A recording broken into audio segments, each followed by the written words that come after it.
Hello साथियों, आप सभी का स्वागत करती हूँ आपके चैनल हिंदी साहित्य बाय प्रियंका मैम में। आशा करती हूँ आप सभी अच्छे और स्वस्थ होंगे। आज हम सभी पढ़ेंगे आदिकाल के महत्वपूर्ण प्रश्नों को। तो चलिए शुरू करते हैं। पहला प्रश्न है, किस आलोचक ने आदिकाल को बीजवपन काल नाम से अभिहित किया? ऑप्शन देख लेते हैं। हजारी प्रसाद द्विवेदी, महावीर प्रसाद द्विवेदी, श्याम सुंदर दास और रामकुमार वर्मा।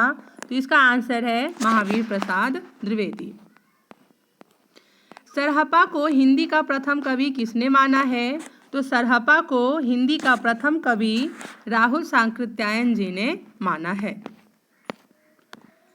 आचार्य रामचंद्र शुक्ल ने हिंदी साहित्य के प्रारंभिक काल को किस नाम से अभिहित किया है?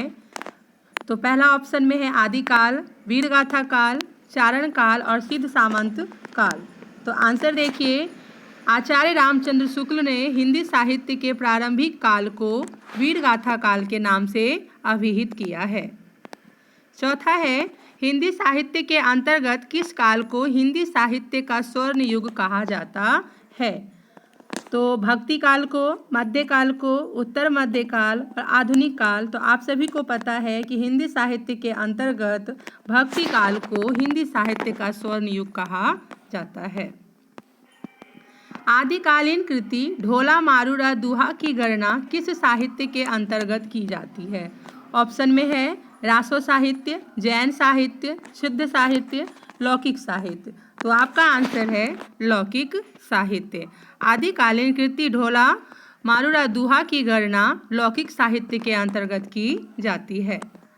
छठा प्रश्न है आपका, आदिकाल के अंतर्गत सरहपा, लुईपा, सवरपा आदि कवि किस साहित्य से संबंध है? तो ऑप्शन में है जैन साहित्य, सिद्ध साहित्य, लौकिक साहित्य और रासो साहित्य। आपका उत्तर है सिद्ध साहित्य। सरहपा, लुईपा, सवरपा, कड़हपा यह सब सिद्ध साहित्य के आदि कवि माने जाते हैं।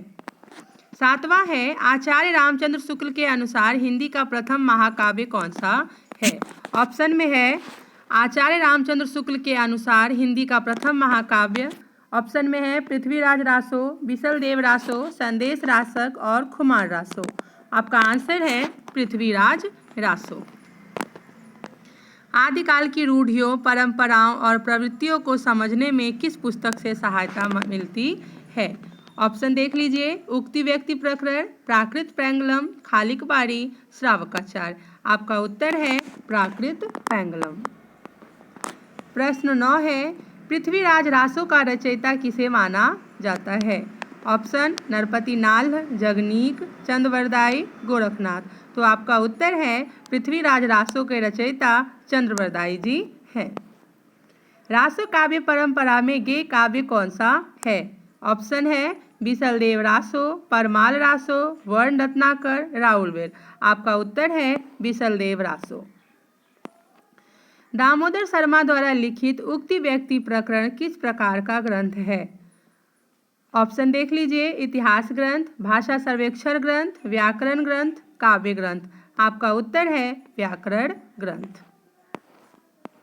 आदिकाल में खड़ी बोली को काव्य की भाषा बनाने वाला पहला कवि कौन है? ऑप्शन में है दामोदर शर्मा, अमीर खुसरो, चंद्रवरदाई, सरहपा। तो आपका उत्तर है अमीर खुसरो। आदिकालीन शिलांकित कृति का नाम क्या है जिसे गद्य पद्य मिश्रित चंपू काव्य की प्राचीनतम हिंदी कृति माना जाता है? तो आप ऑप्शन है आपका वर्ण रत्नाकर, खालिक बारी, दो सुखने, राउलवेल। आपका उत्तर जाता है राउलवेल। अमीर खुसरो किस तरह की रचनाओं के लिए प्रसिद्ध रहे हैं? तो आप सभी को पता है अमीर खुसरो पहेलियाँ और मुकड़ियाँ के लिए बहुत ही प्रसिद्ध रहे हैं। आदिकालीन साहित्य में वीर रस की रचनाओं में किस शैली का प्रयोग किया गया? ऑप्शन में है पिंगल, डिंगल, दोहा चौपाई और कवित सवैया। आपका उत्तर है डिंगल। आदिकाल के किस पंथ से भक्ति काल के संत मत का विकास हुआ? ऑप्शन है बौद्ध, जैन, नाथ, वज्रयान। आपका उत्तर है नाथ।